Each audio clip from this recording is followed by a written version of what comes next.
புதுக்கோட்டை மாவட்டம் அறந்தாங்கி அருகே தங்களின் நலனை கருத்தில் கொண்டு நெல் கொள்முதல் நிலையம் அமைத்து தர விவசாயிகள் கோரிக்கை விடுத்துள்ளனர்.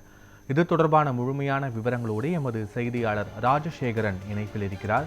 ராஜசேகரன், வணக்கம். முழு விவரங்கள் என்ன?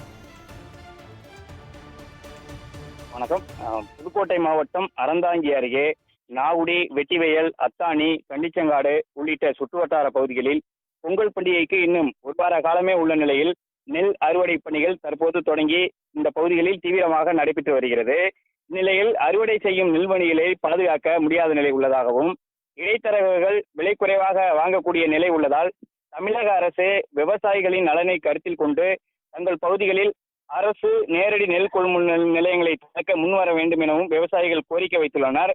மேலும் ரூபாய் 50,000 வரை செலவு செய்து தற்போது நெல்மணிகளை 1 மணி நேரம் அறுவடை செய்ய நெல் அறுவடை இயந்திரத்திற்கு ரூபாய் 3,000 வீதம் கொடுத்து அறுவடை செய்தும் நெல்மணிகளை பாதுகாக்க முடியாத நிலை இருப்பதால் மாவட்ட நிர்வாகம் மற்றும் சம்பந்தப்பட்ட துறை அதிகாரிகள் நேரடியாக ஆய்வு செய்து அரசு நேரடி நெல் கொள்முதல் நிலையங்களை திறக்க வேண்டும் என்பதே இந்த பகுதி விவசாயிகளின் கோரிக்கையா இருக்கு. காட்சிகளோடு விவரங்களுக்கு நன்றி ராஜசேகரன்.